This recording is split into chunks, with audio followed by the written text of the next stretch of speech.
The Paul Leslie Hour, helping people tell their stories. And now, your host, Paul Leslie. Hey, it's me. Thank you for joining us here on the Paul Leslie Hour, the show of dreams and stories, some true, some fantasy. If you'd like to support us with our mission to keep telling the human story, you can always go to patreon.com/the Paul Leslie Hour. On this particular episode, we're joined by a remarkable songwriter, singer, musician, record producer, and I have to say, he's got a heck of a name. I like this name very much. Rafe Van Hoy. I'm going to tell you a little bit about him. He has done a lot in music, and some of the songs he's written have been recorded by the greatest artists and acts of all time: George Jones, Tammy, Wynette, the great Oakridge boys, Michael Martin Murphey, Brooks and Dunn, Reba McEntire. He's worked in just about all styles of music. He landed his first publishing contract at 17 years of age. In the next 7 years, he became one of Nashville's new emerging songwriters with 10 number one songs and as many top 10 singles, along with nearly 200 cuts by other artists. Rafe Van Hoy, thank you very much for joining us. Thank you very much, Paul. Thanks for asking me to be here. It's an honor, believe me. So where does the Rafe Van Hoy story begin? Where are you from? I'm from Bristol, Tennessee, East Tennessee. Actually, I grew up in Bristol and outside of kind of out in the county, a little bit about 8 miles south of Bristol. But yeah. Was it always songwriting? What in particular got you started in music? Well, what happened was I've always liked music since I was pretty young, drawn to it, and played some instruments in grade school and got in the band when I was in junior high. But when I was 10 years old, my grandmother had a little student model guitar with nylon strings, a little Decca guitar, which they still wish they made because they're great guitars to learn on. And I don't know if there's any around that are like that for young people with small hands and stuff. But anyway, I used to play with it when I was at her house, and she said, do you want to take that home and play with it? I said, yeah, I'd love to do that. And she says, well, I don't play it. It was given to me and I don't play it. It's just in the corner there. Take it home and mess around with it. So I took it home and fell in love with it immediately. And as my dad used to say, it became like an extension of my body. I didn't go anywhere without it.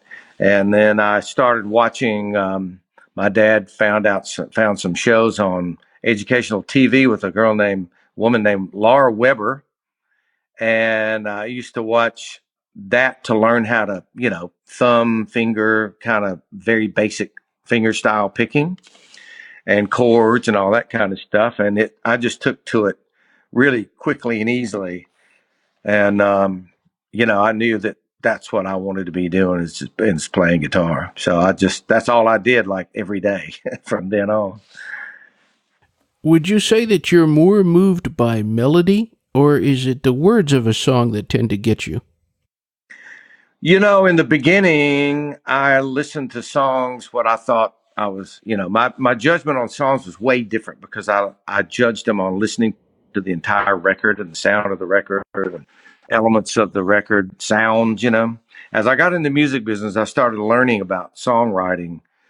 And so I started learning more about lyrics, because especially country songwriting in Nashville, there's a heavy emphasis on the lyrics. There's a lot of pop records and songs that the lyrics are more about what they sound like, and some of them are not so worried about what the meaning is, and some people don't even know what the meaning is, and they'll admit, Stairway to Heaven, what does that mean?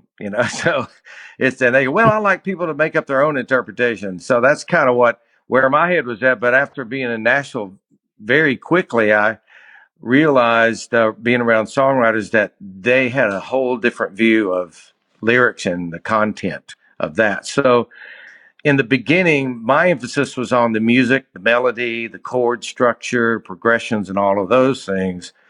But as time has gone on, I still love the music and the melody because I think the melody is what people remember most. That's something they can whistle or hum and makes it sound like a hit. But as long as if you've got a hit melody, why not put some lyrics to it that have some meaning, you know? Not that every song has to be a heavy meaning or clever. It can just be fun, but why not make it some words that have something to them, you know? So as time has gone on, I've gotten more and more and more into lyrics to where now when I write, I really don't write with an instrument that much. I'll just get ideas and start typing lyrics down in my phone or on the computer. Interesting. Would you say that there has been a person in your life who has kind of been like a mentor, someone who took you under their wing and maybe taught you a lot about the art of songwriting? Yes, there's a lot. I've had a lucky life. And I have had a lot of people, a lot of help from a lot of people. But the two people that helped me the most, especially in the beginning, were my dad and Curly Putman. My dad was a musician as well. He was a drummer and kind of a Renaissance man guy. He was just really, really excelled at anything he did, you know, very talented guy and very forward thinking. When I started playing guitar and started picking up on it pretty good and getting fairly proficient with it. When I was 15, he said, "You need to write songs." And I said, "Really?" He goes, "Yep, that's where it's going. That's what people are doing now." I said, "Okay." I said, "Well, I think I just want to play guitar." He said, "Nope, you got to write songs. That's where the future is for you." And so then I didn't write any songs.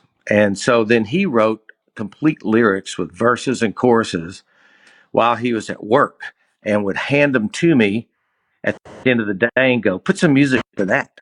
And that's how I became a songwriter. Without him, I would not have been a songwriter, period, because I wasn't thinking about that. Hadn't entered my mind, really. I mean, maybe it would have years later, but maybe not. But then I started co-writing songs with him. And then he said, we need to go to Nashville and meet people and play our little primitive tapes and all that sort of stuff. And they were good as we could do with home stuff at the time, you know, but they weren't really commercial. But I met a man named Curly Putman, who is a legend master songwriter who wrote Green Green Grass of Home, My Elusive Dreams, DIVORCE with Bobby Braddock, and He Stopped Loving Her Today, many, many, many other hits. And he was, you know, well respected, great songwriter in Nashville. When I met him, he took me under his wing and he said, just, you need to make my publishing company your home and just show up every day like you're going to school and learn from my writers and other writers and just figure it out. And so he became my second mentor. So without my dad and Curly Putman, none of anything that I've had happen in the music business would have happened. And Curly opened the door that led to every other door after that. So interesting. So you could say your very first co-writer was your dad. That's right. Exactly. Now, I'm just curious, do any of those songs survive? You know what? I have those on reel to reel tape somewhere. I haven't listened to them in a long time and I need to. I'm kind of afraid to in a way. I mean, I want to listen to them, but I get so critical about stuff I do.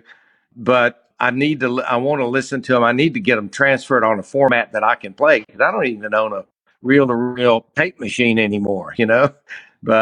And those tapes don't last forever. The oxide falls off of them. So I need to preserve those in some way so I can at least hear where it all started, you know?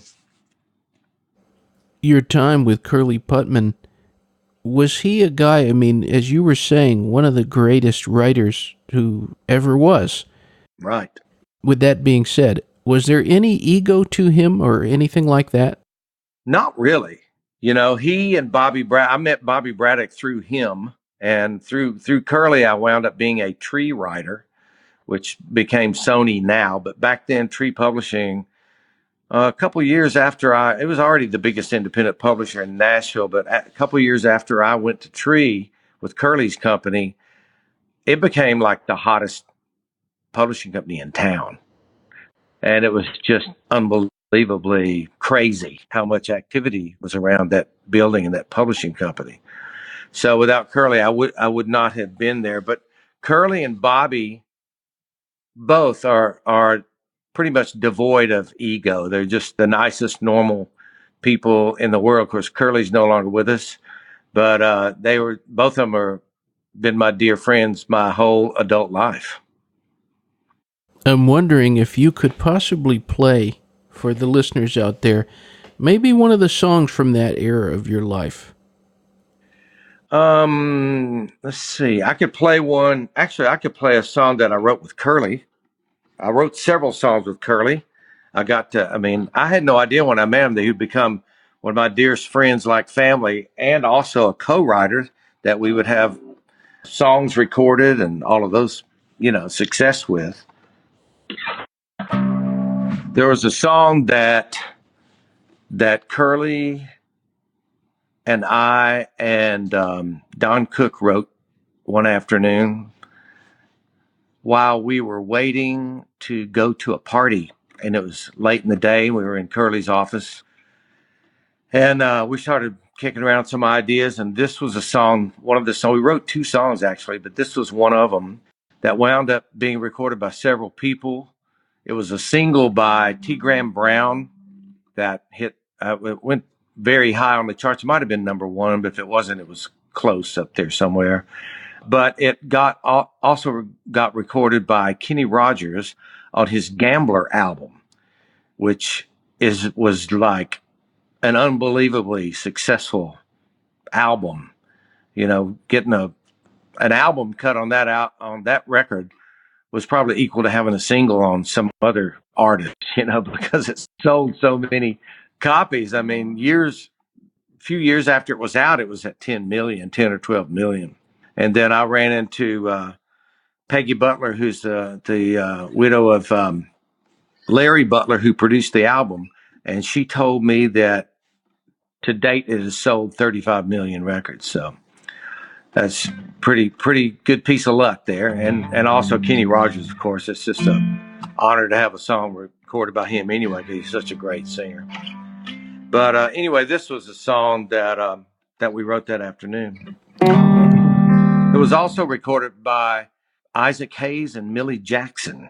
Wow. Which is really cool to hear them do their thing, because they added kind of a rap thing on the front, a talking part, not a rap, but a talking part on it, and just really put their stamp on it. It's a really amazing version. But anyway, our version goes like this.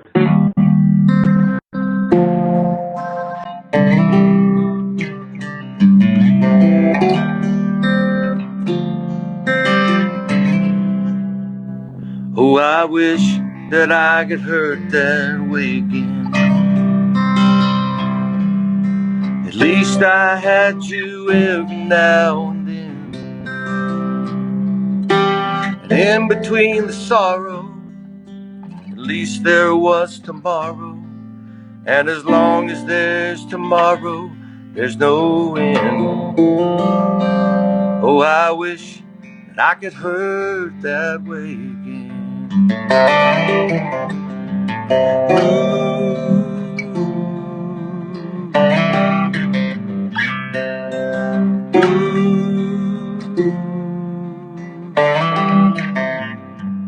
Oh, I wish that we could play that game again. The one where I would lose, you would win. The times you would desert me, how the emptiness would hurt me. But your coming back was always worth the pain. Oh, I wish that I could hurt that way again.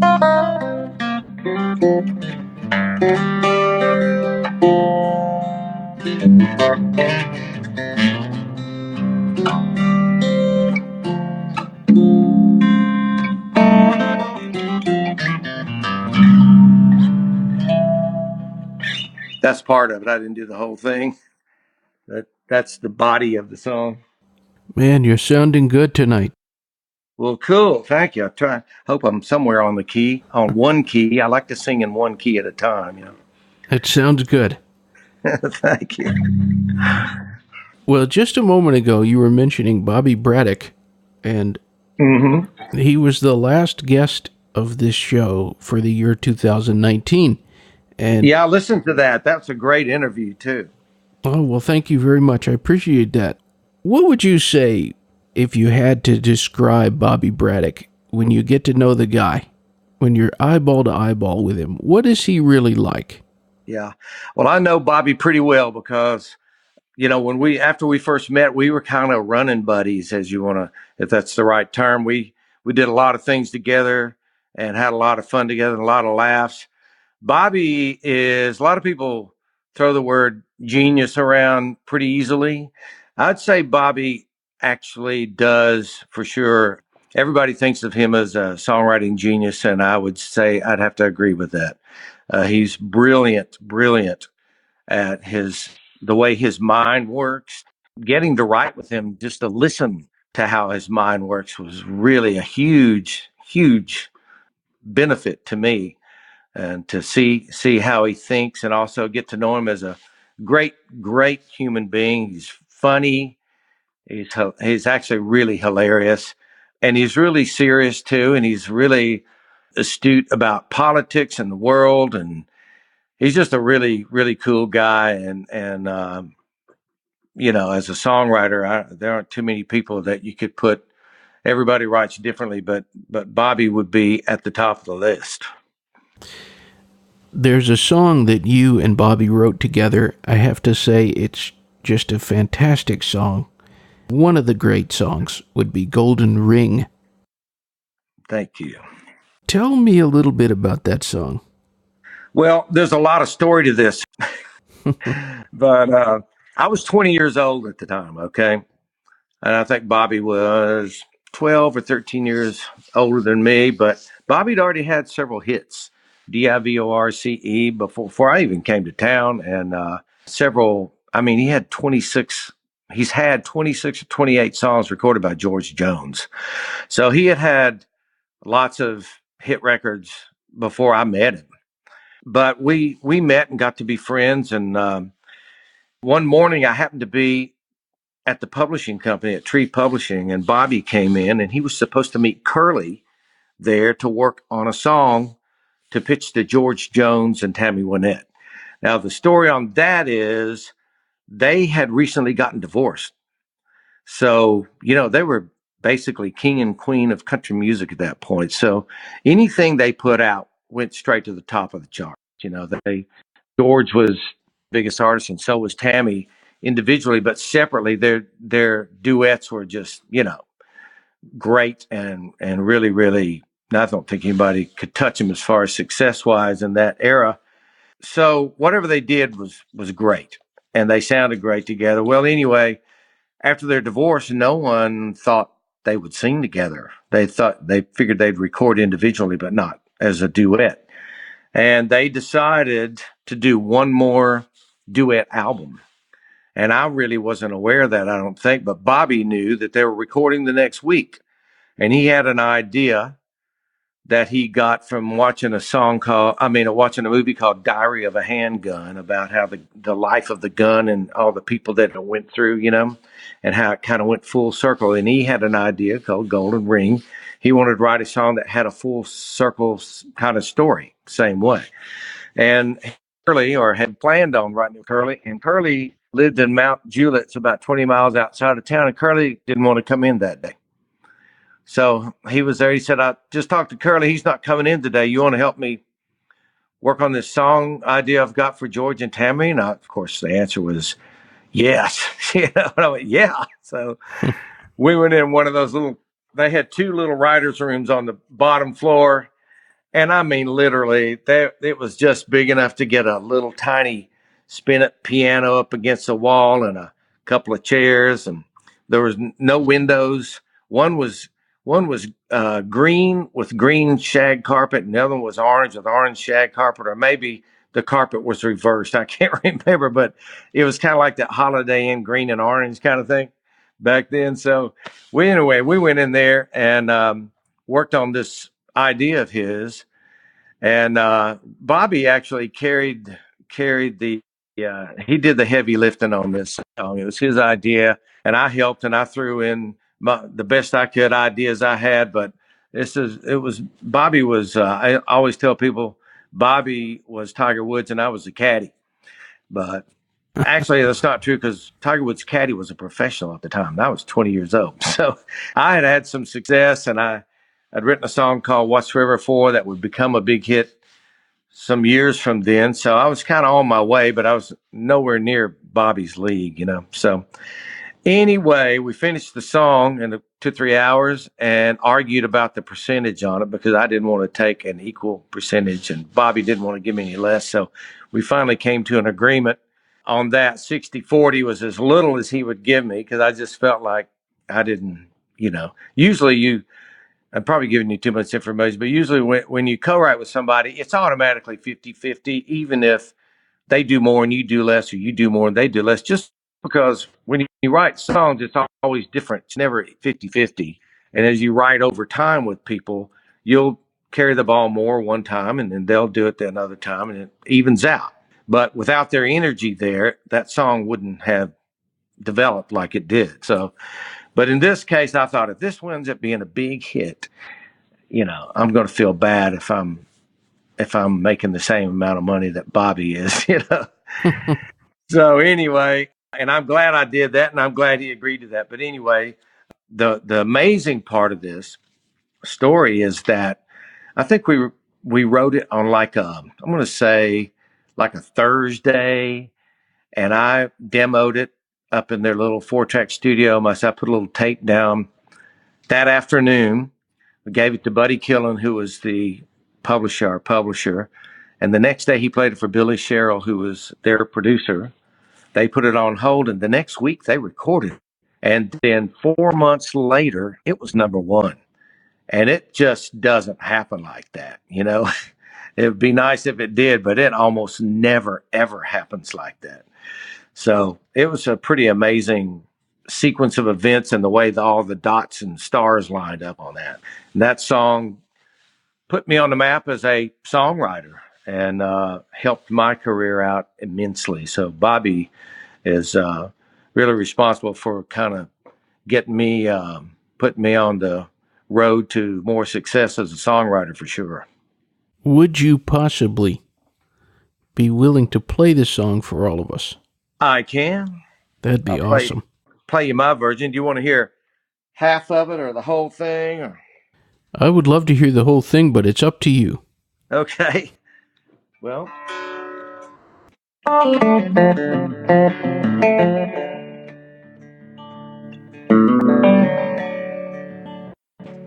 In a pawn shop in Chicago on a sunny summer's day, a couple gazes at wedding rings there on display.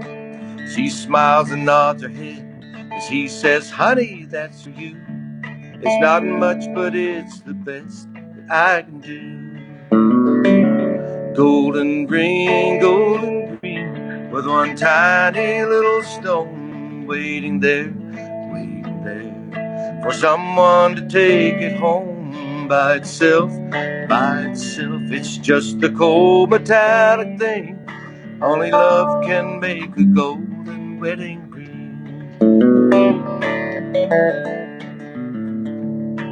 In a little wedding chapel later on that afternoon, an old upright piano plays that old familiar tune. Tears roll down her cheeks, and happy thoughts run through her head as he whispers low, "With this ring I thee wed." Golden green, with one tiny little stone, shining ring, shining ring. Now at last it's found a home by itself, by itself. It's just a cold metallic thing. Only love can make a golden wedding ring.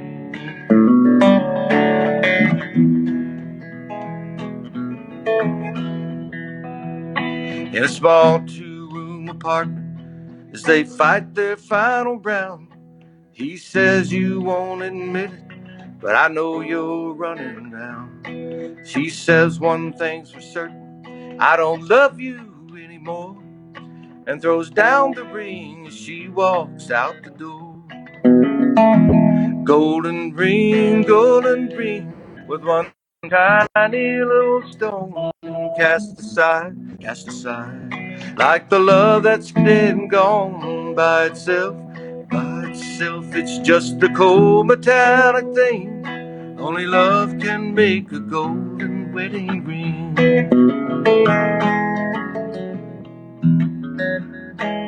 In a pawn shop in Chicago on a sunny summer's day, couple gazes at the wedding rings there on display. Golden ring.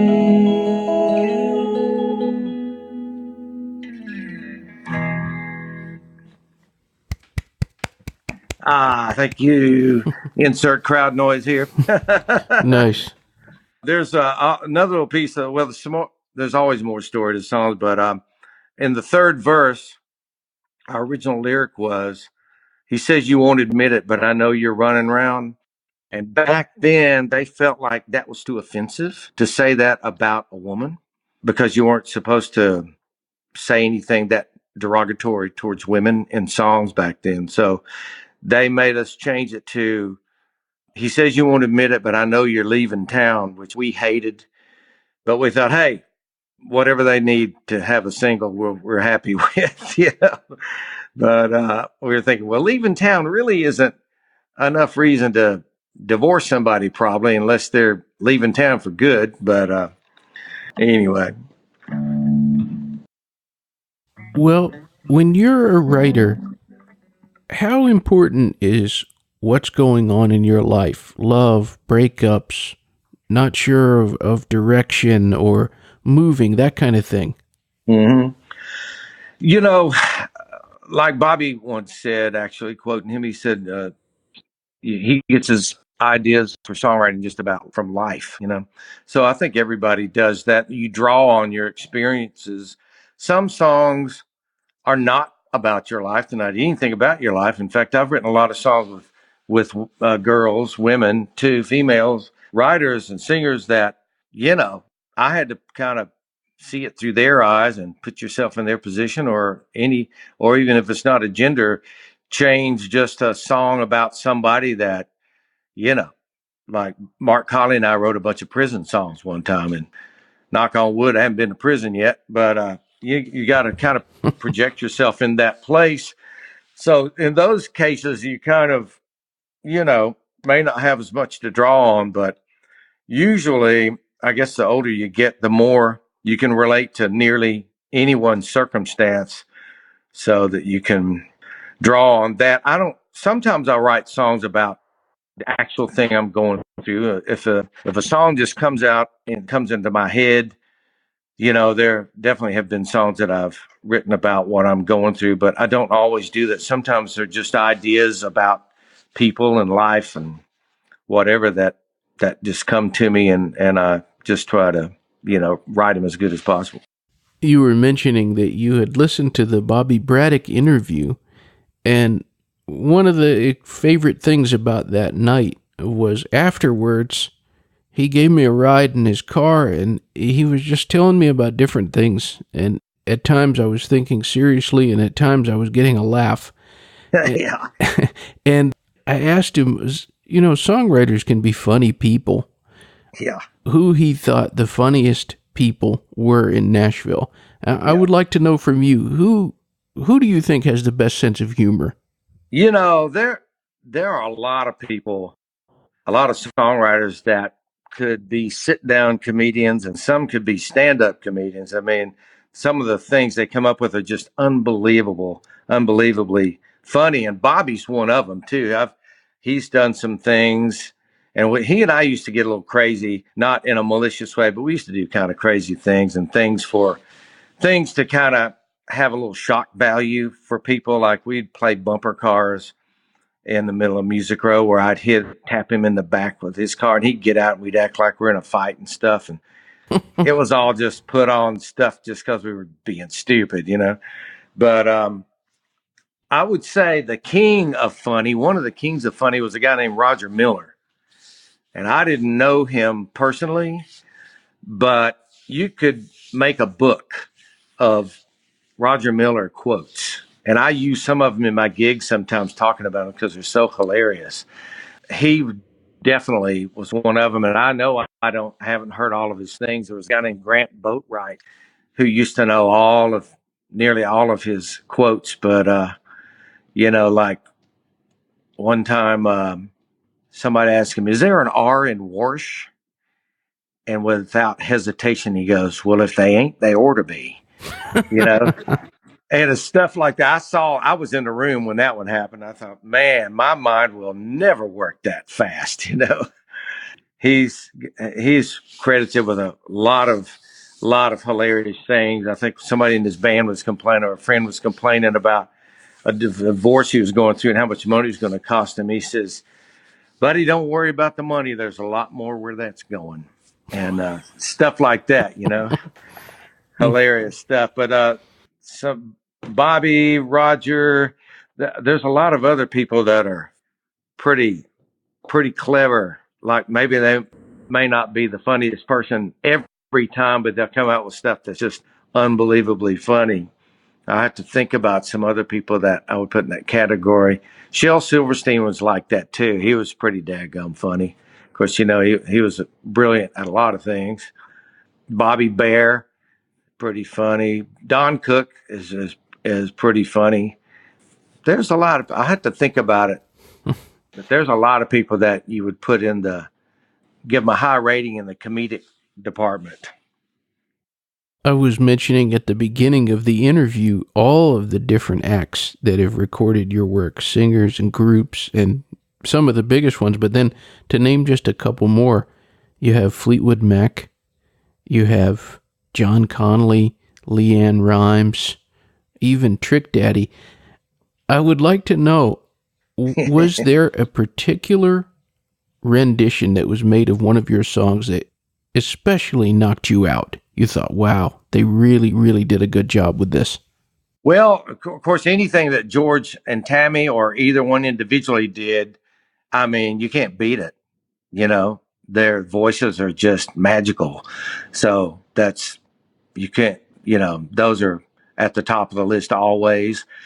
That song, Wish I Could Hurt That Way Again, that Millie Jackson and Isaac Hayes did, that was great. I had several songs recorded by Millie Jackson, actually, and she is an amazing singer. And I think she's still performing, maybe. I've never met her, but I'd love to meet her and thank her, because every song she ever recorded of mine sounds great. And I grew up listening to R&B and soul and the more soulful side of things before I started learning about country music, and that's hits me deep in my heart. I love all of that stuff, that kind of music and that element to it, which more people sing like that now in country than they ever did. But there's a guy named Paul Carrick that I wrote a song with, lucky enough to write a song with, that he put on his album. I don't know if you know who Paul Carrick is, but it's funny because I tell my friends he's like the most famous person you never heard of.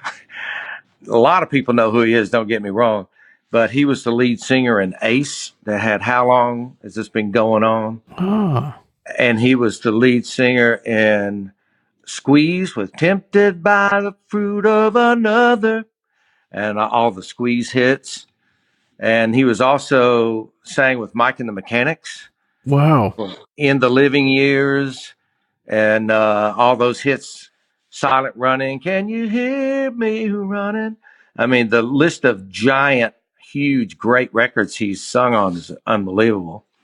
But he was definitely one of them. When we were writing together, the afternoon we got to get together, I had a chord progression and kind of a little bit of an idea for a melody, and I showed him, and so I put on the recorder, and he said, "Well, just play the chords and let me mess with it." So I put on the little cassette or whatever, and he's singing along with what I'm playing.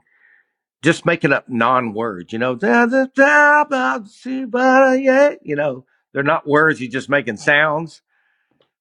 And it sounded like a hit record without the words. Just hearing his voice making those non-words just blew me away. I'm like, good grief, I'm getting chills all over my arms and up my back. And, I'm thinking, I got to come up with some good words to this because whatever they are, it's going to sound great, There are several artists that I put in that category. Dan Seals is another one I got to be friends with. What's River 4, which was recorded by several people and eventually a hit by Michael Martin Murphey. The first recording on it was by England Dan and John Ford Coley.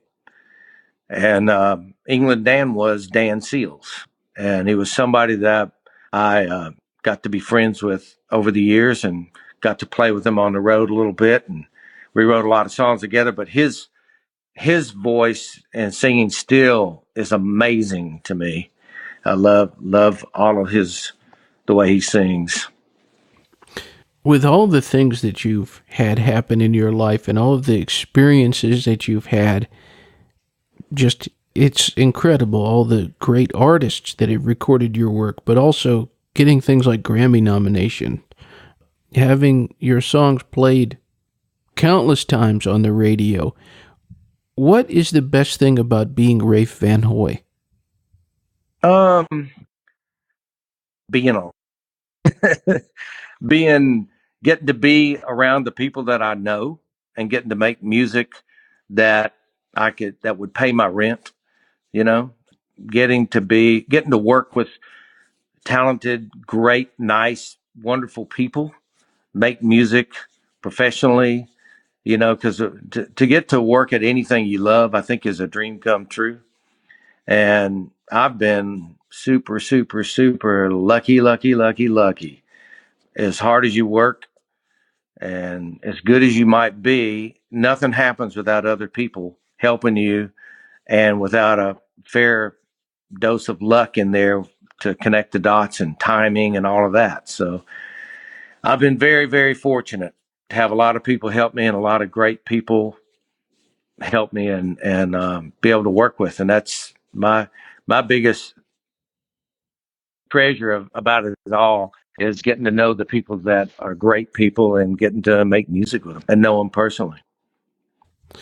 I always like to give the guest the microphone at the end, just speaking to whoever might be tuned in. We just never know in today's day and time. What would you say to anyone who's tuned in? I would say, like, if I was given a commencement speech somewhere at some university, one of the things I would say is, as time has gone forward in my life, I've tried to be grateful and I've tried to be thankful for all the good things that have happened to me and all the opportunities that have happened, whether I made the most of them or not. But looking back, I think as much as I thought I was being grateful, I could have been a whole lot more grateful. And I think gratitude is kind of an overlooked thing that means a lot. And it means a lot to other people when you show their gratitude. And I think that's a good element to have in your life. Kind of changes your perspective on a lot of things and, keeps you from complaining as much, which is always a good thing. Complaining can be a bad habit. But, gratitude, I think, is something that's something I always think of as something that's very, very important, something at the top of the list for sure. Absolutely. I like what you said. You said, as much as I have been grateful, I don't think I've been grateful enough. Nobody's ever said that. I'm not sure you can be grateful enough, actually, I want all the listeners out there to check out rafevanhoy.com, RAFEVANHOY. Rafe Van Hoy, thank you very much for spending time with us. Thank you, Paul, and thank you very much. And I'm going to be a regular listener to the Paul Leslie Hour now. So thank you very much for having me on. You're very kind. I appreciate it. And I hope we get a chance to do this again. I'd love to do it anytime you want to. I would love to. Wonderful. All right, sir. Well, have a great night. Okay, you too, Paul. Thank you very much. All right. Okay, bye-bye. Godspeed. The boop, bop, deep bop, a doodly, keep bop, doodly, shop, bop, a ding a daka. Ooh, no, I just get up, like a ponton, cook it to be, a zilla baka, some fucking donk, bunch of good look on the good loop, boodly, boom. Goodbye.